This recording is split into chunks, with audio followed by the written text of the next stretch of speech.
अस्सलाम वालेकुम। मेरी बेवा सास पूरी रात इबादत करती और किसी को अपने कमरे में ना आने देती, लेकिन मुझे अजीब बहुत लगता क्योंकि सास जब कमरे से बाहर आती तो उनके सर पर दुपट्टा भी ना होता, वो नंगे सर ही बाहर आती। मुझे शक सा होने लगा कि सास इबादत नहीं करती है। एक रात मैं चुपके से अलमारी में छुप गई। सास ने कमरे में आते ही कुंडी लगा दी और अभी कुछ ही मिनट गुजरे थे। ये देखकर मेरे रोंगटे खड़े हो गए कि जब कमरे में से मेरे शोहर ने बताया था कि हमारी शादी के 10 साल पहले मेरे सर ने खुद को आग लगाकर अपनी जान ले ली थी। मेरी सास खून के आंसू रोती हुई सरदारों को बददुआएं देती जा रही थी, लेकिन मुझे ये बात समझ नहीं आ रही थी कि मेरे ससुर ने खुदकुशी क्यों की और मेरी सास अभी तक सरदारों को क्यों बददुआएं दे रही है।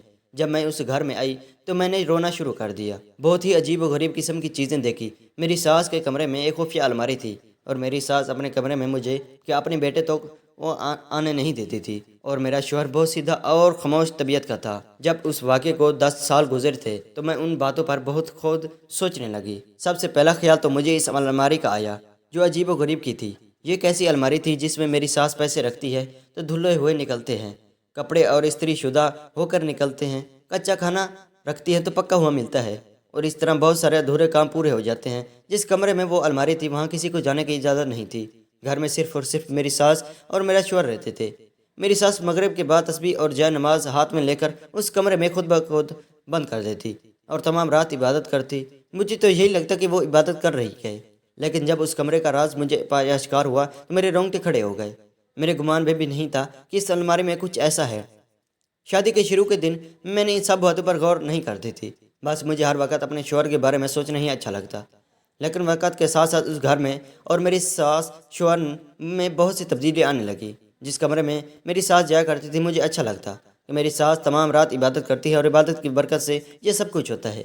लेकिन जब वक्त गुजरता गया तो सोचने पर मजबूर हो गई कि ऐसा कैसे हो सकता है और मैं कुछ जानना ना चाहती थी। लेकिन जो कि अलमारी में हर वक्त ताला लगा हुआ था और कमरा भी बंद होता, इसलिए मुझे मौका ही नहीं मिला। एक रात जब सास इबादत करने के लिए कमरे में गई तो शायद गलती से उन्होंने दरवाज़ा खोल दिया। मेरे चुपके से झांका, दरवाजे से देखा कि मेरी सास ने अलमारी खोली और उसके अंदर घुस गई। ये देखकर मेरे हैरान हो गई कि मेरी सास अलमारी के अंदर क्यों चली गई और दरवाज़ा क्यों बंद कर दिया। काफ़ी देर में इंतज़ार करती रही कि मेरी सास अलमारी से बाहर निकलेगी, लेकिन ऐसा कुछ नहीं हुआ कि कहीं मेरी सास का अलमारी के अंदर दम न घुट गया हो और वो मार न गई हो। लेकिन जैसे ही मैंने अलमारी खोली तो वहाँ मेरी सास थी ही नहीं। ये मंजर देखकर मेरा तो सर ही चकरा गया क्योंकि मैंने खुद अपनी सास को अलमारी में के अंदर जाते हुए देखा था और बाहर आते नहीं देखा था। अजीब बात थी कि मेरी सास अलमारी के अंदर गई और रुपोश हो गई। रात के दूसरे पहर में पागलों की तरह खड़ी हुई थी अलमारी के सामने और सोच ही रही थी कि मेरी सास कहाँ गायब हो गई है। मुझे बेहद खौफ आने लगा और महसूस हुआ कि मैं कहीं अपनी ससी की तरह नहीं न हो जाऊं। मैं वहीं पर तकरीबन 3 घंटे में वहीं बैठी रही। खौफ ने मुझे इस कदर घेर लिया था मैं वहां से चलकर अपने कमरे में आ गई और डर के मारे कांपने लगी। मैं 22 साल की शादीशुदा लड़की थी, जब फिर भी इंसान थी, बेहद खौफजदा हो गई थी। थोड़ी देर के बाद मुझे आवाज़ आई तो मैं खौफजदा हो गई और कमरे की जानिब भागी। मैंने खिड़की से देखा तो मेरी सास अलमारी से निकल रही थी। साथ ही फजर की आवाज़ें बुलंद होने लगी। मेरे सास अपने कमरे में जाकर सो गई। मैंने उनसे कोई सवाल नहीं किया क्योंकि हम सास बहू का इस तरह का कोई रिश्ता नहीं था। सैर कर मेरे के बाद मेरी सास बिल्कुल खामोश होकर रह गई थी, किसी से कोई बात ना करती। ज़रूरत के अलावा हमारे बीच में कोई बात ना थी। मैं समझती थी कि ये मेरी सर की मौत का सदमा है जो अम्मा को लगा है और वो चुप होकर रह गई हैं। मैंने फैसला कर लिया था मैं अलमारी का राज जानकर रहूँगी कि आखिर ऐसा क्यों है। मेरी सास से पूछने का क्या फ़ायदा होता था। नहीं, एक दिन मेरी सास को अपनी बहन की फौतगी की खबर आई तो मेरी सास वहाँ चली गई। मेरे पास यही एक मौका था अलमारी का राज जानने का। मेरी सास के जाने के बाद मैं उठी और कमरे में आ गई तो खुला हुआ था। कमरा अलमारी में ताला लगा हुआ था और इसकी चाबी ज़रूर मेरी सास के कमरे में होगी। मैंने सास के कमरे में गई, तमाम कमरा खड़खड़ा डाला। फिर आखिर संदूक के अंदर से मुझे चाबी मिल गई। मैं कमरे में आ गई और दरवाज़ा बंद कर दिया। फिर अलमारी के पास आई तो मुझे डर लगने लगा, लेकिन मैंने हिम्मत की और अलमारी का ताला खोल दिया। मैंने देखा कि वहाँ पर कुछ नहीं है, अलमारी बिल्कुल खाली है। मैं ये देखकर हैरान हो गई कि आखिर क्या माजरा है। मैं दरवाज़ा बंद करने लगी कि मुझे नीचे से कोई आवाज़ आई, महनाज आ जाओ नीचे। ये एक मर्दाना आवाज़ जो अलमारी के नीचे से सुनाई दे रही थी। जैसे सुनकर मेरे पहले तरह से ज़मीन निकल गई। आखिर ये कौन था जो मेरी सास का नाम पुकार कर उसे बुला रहा है और कहाँ से। मैं हैरान और शर्मशदा वहाँ पर खड़ी रही। फिर मुझे गौर करने पर ऐसा लगा कि जैसे अलमारी के नीचे कोई तख्ता सा रखा हुआ है। मैंने वो तख्ता उठा कर देखा तो हैरान रह गई, क्योंकि वहाँ नीचे पर खुली जगह थी जहाँ से सीढ़ियाँ नीचे की तरफ जा रही थी। यानी कि अलमारी के अंदर एक तह खाना था। वो शख्स जो मेरे सास का नाम पुकारने लगा, वो शायद को जवाब में मिलने चला गया। मैंने सीढ़ियों से थोड़ा सा झांक कर देखा तो एक आदमी वहाँ पर चार पई डालकर सो रहा था। मैं खौफजदा हो गई और उसे अलमारी बंद कर दिया। मेरे दिल जोर जोर से धड़कने लगा, मेरी आंखों के सामने अंधेरा छाने लगा। मैं ये सोच सोच कर परेशान थी कि आखिर ये शख्स कौन है और मेरी सास रोज़ाना इबादत के बहाने कब्र में जाकर क्या करती है। मेरी जहन में गलत किस्म के ख्यालात आने लगे अपनी सास के मुतल्लिक। मेरी शौहर ने बताया था कि उसके वालिदैन में बेतहाशा मोहब्बत थी। वो दोनों एक दूसरे के बगैर ने जिंदा नहीं रह सकते थे। और मैं हैरान थी कि मेरे सास सर के जाने के बाद मेरी सास जिंदा थी। वो बीमार हो गई तो मुझे लगा कि वो मेरे ससुर की जुदाई में बीमार हो गई। लेकिन आज अलमारी के तह खाने के नीचे एक शख्स को देखकर मेरा तो जैसे भरम ही टूट गया था। मैं हमेशा सोचती थी कि मेरी सास ने जवान और खूबसूरत होने के बावजूद दूसरी शादी नहीं की। मुझे लगता था कि जैसे ये सब उन्होंने मेरी सर की वजह से ही किया है, यानी उनको मोहब्बत में वो बेवफा होकर बैठ गए थे और दूसरी शादी नहीं की। लेकिन आज मैंने कुछ देखा, उसके बाद से जैसे एक लम्हे में मेरी सास मेरी नज़र से गिर गई थी। वो शख्स कौन था जिसे मेरी मेरी माँ ने तह खाने में छुपा रखा था, और न जाने कितने सालों से मैं उस आदमी से खौफजदा थी, इसलिए तह खाने में नहीं गई। लेकिन अपनी सास का इंतज़ार करने लगी कि वो आए तो मैं उसे सवाल करूं कि इसमें ने हम सबको धोखा दिया। इतने साल हमें धोखे के में क्यों रखा। मेरी सास सारा दिन फौदगी वाले घर में ही रहती और फिर रात को वापस घर आई। उन्होंने आते ही खाने का पूछा, लेकिन मैंने कोई जवाब नहीं दिया। मैं अजीब नज़र से उन्हें देख कर, क्या बात है सिद्रा, तुम मुझे ऐसा क्यों देख रही हो। मेरी सास ने अमीर रवैया महसूस कर लिया था। मेरा अंदर गुस्सा भी भरा हुआ था और देखो मैं भी आज तक आपको पा समझ रही थी, लेकिन आज मेरा ये भ्रम टूट गया। मैं जैसे फट रही थी, अपनी सास के सामने गे हुआ था। सिद्रा, ऐसी बात क्यों कर रही हो, मैंने ऐसा क्या कर दिया है। मेरी सास परेशान होकर पूछा। ये तो आप मुझसे बेहतर जानती हैं कि आप क्या कर रही हैं। इतने सालों से मुझे तो शर्म आ रही है कि मैं आपकी बहू हूँ। मैं आज तक समझी थी कि आपको मेरे सर से बेपनाह मोहब्बत है, इसलिए आपने शादी नहीं की। लेकिन आज आप मेरी नज़रों में गिर गई हैं। मैंने छीनते हुए कहा, मैं आज भी तुम्हारे सर से बेपनाह मोहब्बत करती हूँ और उसके नाम पर जिंदा हूँ। क्या तुम्हें नज़र नहीं आ रहा। मेरी सास ने जवाब दिया, नज़र आ गया है, मुझे सब कुछ बहुत वाज़ेह नज़र आ गया है। मैंने गुस्से से कहा, क्या नज़र आ गया है तुम्हें, मुझे बताओ। मेरी सास ने परेशानी से पूछा। काफ़ी हद तक मुझे लग रहा था कि वो समझ गई हैं कि मैं क्या बोल रही हूँ। मुझे वो शख्स नज़र आ गया है जिसको आपने अलमारी के नीचे तह खानों में इंसानियों से छुपा कर रखा है, और आप हमें बेवकूफ़ बना रही हैं कि आप रोज़ाना रात को तस्बीह लेकर कमरे में इबादत करने ले जाती हैं, हत्ता कि आप इस शख्स के पास जाती हैं। आप मुझे बता दें कि वो शख्स कौन है। मैंने कहा तो मेरी सास फटी फटी नज़र से मुझे देखने लगी। तुम्हें कैसे पता चला अलमारी के नीचे वाली तह खाना का, तुमने कहाँ से देख लिया इस शख्स को। मैंने कहा, आप इस बात को छोड़ें और मुझे सच बताएं। आप मुझे कोई भी कहानी घर ना सुनाएं। पहले तो मैं अलमारी को देखकर खुश होती थी कि ये शायद जादुई अलमारी है। जो कुछ भी हो रहा है आपकी बातों की वजह से हो रहा है। कपड़े डालो तो धोकर इस्त्री होकर निकलते हैं, सब्जियां रख दो तो पकी हुई निकलती हैं। मुझे ऐसा लगता है कि ये सब कोई फरिश्ता कर रहा है आपकी इबादत की वजह से। लेकिन मुझे क्या मालूम था कि मेरी सास वहीं पर किसी अजनबी को रखते हुए बता दी मुझे ये कोई शख्स कौन है। मैंने गुस्से से कहा, मेरी तो सास सर पकड़ कर बैठ गई। मैंने अलमारी क्यों खोली और तुम्हें चाबियां कहाँ से मिली, मेरी सास ने सवाल किया। मैंने कहा, मैं कोई बच्ची नहीं हूँ कि कहानियों पर यकीन करूँ जो आप हमें अभी तक कहानियाँ सुना रही थी। अलमारी के मतलब ये एक जादुई अलमारी है। मेरी अकल इस बात को तस्लीम नहीं कर रही थी, इसलिए मैं इसको खोज में लगी गई।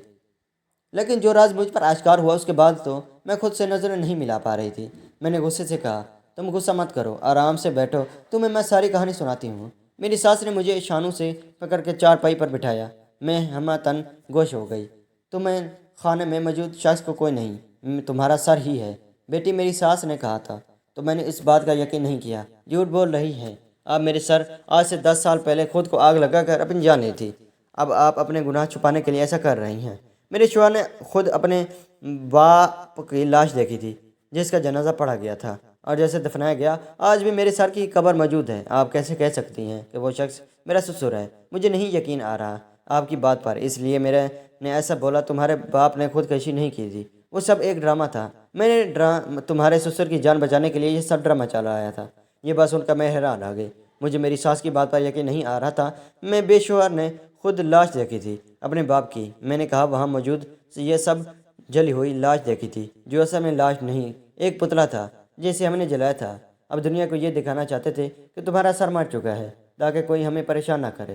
برا ساس نے کہا تو میں بحیرت سے ان کا چہرہ دیکھنے لگی۔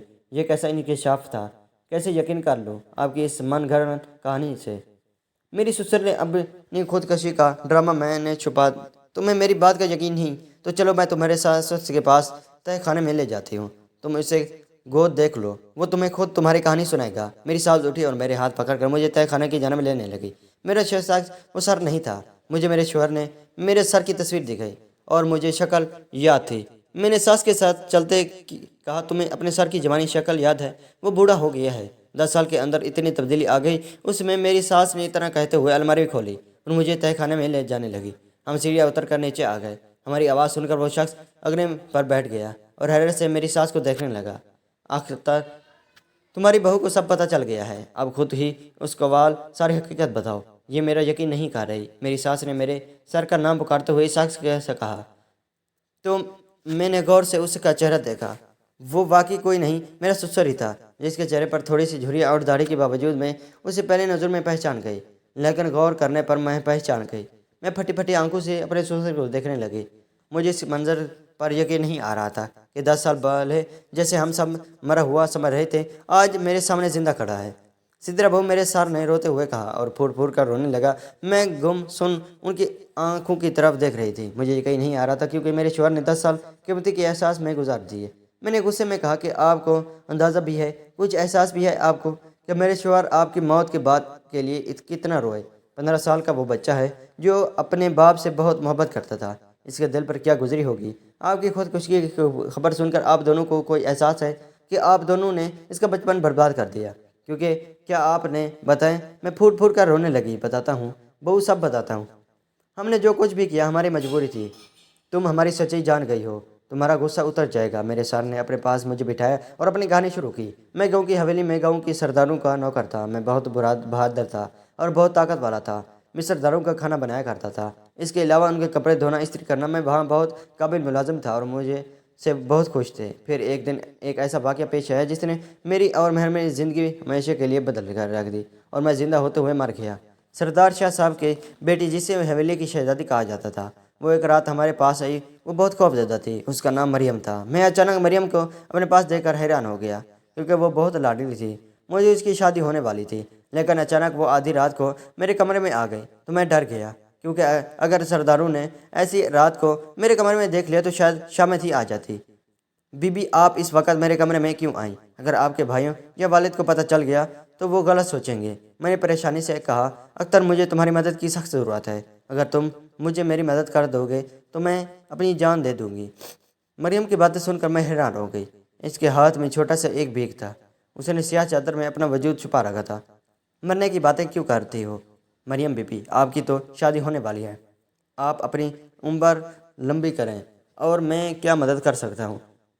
میں نے مریم سے کہا تو وہ پھوٹ پھوٹ کر رونے لگ دی۔ اختر، میں یہ شادی نہیں کرنا چاہتی، میں یہ حویلی چھوڑ کر ہمیشہ کے لیے اپنے محبوب کے ساتھ جانا چاہتی ہوں۔ تم مجھے ریلوے اسٹیشن تک چھوڑ دو، تم میرے ساتھ چلو ٹرین میں اور مجھے شہر تک چھوڑ دو، پھر آگے سے میں تم سے کوئی مدد نہیں مانگوں گی۔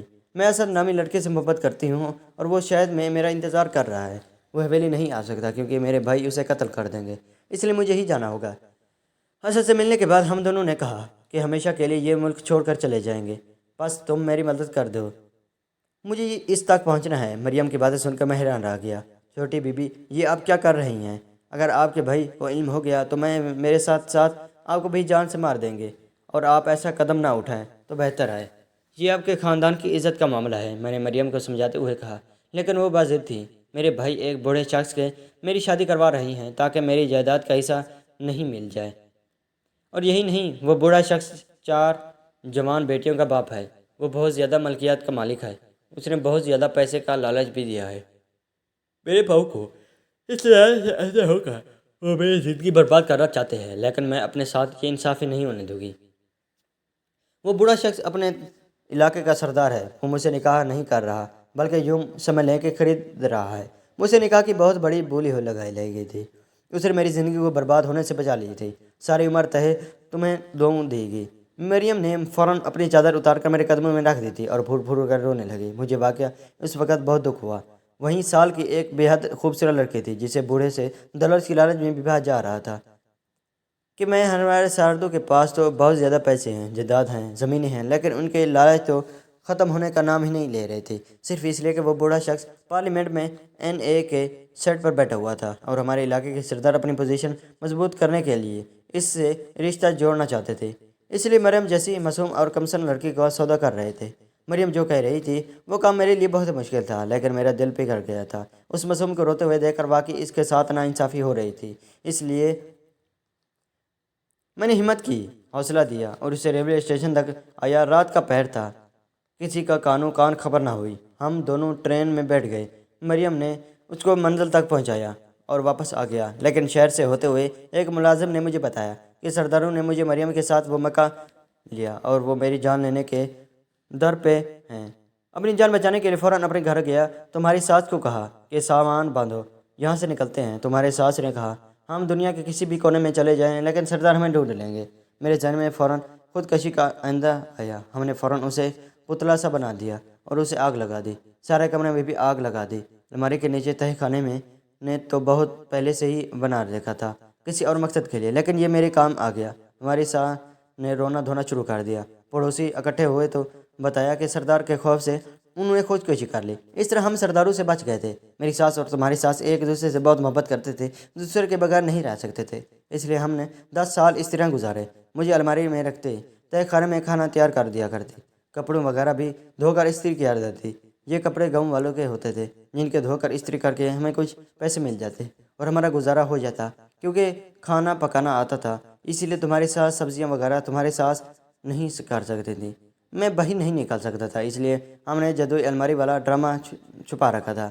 میں نے جو کچھ بھی کیا مجھے اس پر ذرا بھی افسوس نہیں، بلکہ مجھے فخر ہے کہ میں ایک معصوم لڑکی کی زندگی بچا لی۔ سنا ہے کہ مریم باہری ملک جا کر اپنے شوہر کے ساتھ بہت خوش ہے، اور میں بھی خوش ہوں کہ میں اس کی خوشیوں کا سبب بنا۔ میری سر نے اپنی کہانی ختم کی تو میں رونے لگی اور ان سے شکوہ کیا کہ آپ نے ہمیں کیوں نہیں بتایا، ہمیں بتاتے میں بھی آپ سے ملنے آ جاتی۔ میں نے روتے ہوئے کہا سدرا بیٹا، میں نے ایسا ضرور پایا ہے، لیکن تمہاری ساس نے منع کر دیا تھا کہ سدرا باتوں میں کسی کو نہ بتائے، اور یہ راز کھول دیا تو ہمارا سب کچھ ختم ہو جائے گا، اس لیے ہم نے سب نے چھپایا، اور ہم اس وقت کا انتظار کر رہے تھے کہ ہم اپنے بیٹے کو بتائیں گے، لیکن تمہیں پہلے ہی پتہ چل گیا۔ یقین کرو ہم تم دونوں کو بتانے والے ہی تھے۔ میں نے سر نے کہا اب آپ نے مریم کی زندگی میں خوشیاں بھر دیں، لیکن آپ کی اپنی زندگی قید خانے میں گزر گئی، کیا آپ کو دکھ نہیں ہوتا اس بات کا؟ آپ کی زندگی سلب ہو کر رہ گئی۔ میرے سر نے کہا بیٹا، تم نے وہاں کہاوت سنی ہوگی، بہترین لوگ وہی اچھے جو ہوتے ہیں، کام دوسروں کے بھلے۔ میں نے 10 سال قید میں گزار دیے، لیکن مریم تو خوش ہیں۔ یقین کرو اس قید میں بھی میرا زمین مطمئن ہے، میرا دل خوش ہے کہ میں نے ایک مظلوم لڑکی پر ظلم ہونے سے بچا لیا۔ بھلا زندگی مجھے آزادی نہ ملی، لیکن مجھے اللہ کے حضور ایک دن ضرور سرخرور ہوگا جو میں نے کیا۔ شادی مریم کسی ایسے انسان سے ہو رہی تھی، میں نے ہرگز ایسا نہیں کرنا چاہتا، لیکن جب تک اس شادی کی نہیں ہو رہی تھی بلکہ اس کا سودا ہو رہا ہے، اب وہ آزاد ہوں۔ سردار اس بات کو بھول چکے تھے، 10 سال گزر چکے تھے اور ہم چاروں یہ گاؤں چھوڑ کر ہمیشہ کے لیے جا چکے تھے۔ میرے سر نے کہا اور ہم چاروں آرام سے راتوں رات یہ گاؤں چھوڑ کر چلے گئے۔ آج ہم شہر میں خوشگوار زندگی گزار رہے ہیں، میرے سر اور میرے شوہر مزدوری کرتے ہیں اور میری ساس آرام سے زندگی گزار رہے ہیں۔ مجھے اپنے سسر پر فخر ہے کہ انہوں نے ایک مظلوم لڑکی کی زندگی بچانے کے لیے اپنی زندگی داؤ پر لگا دی۔ سچ کہتے ہیں لوگ وہی جہاں میں اچھے جو آتے ہیں کام دوسروں کے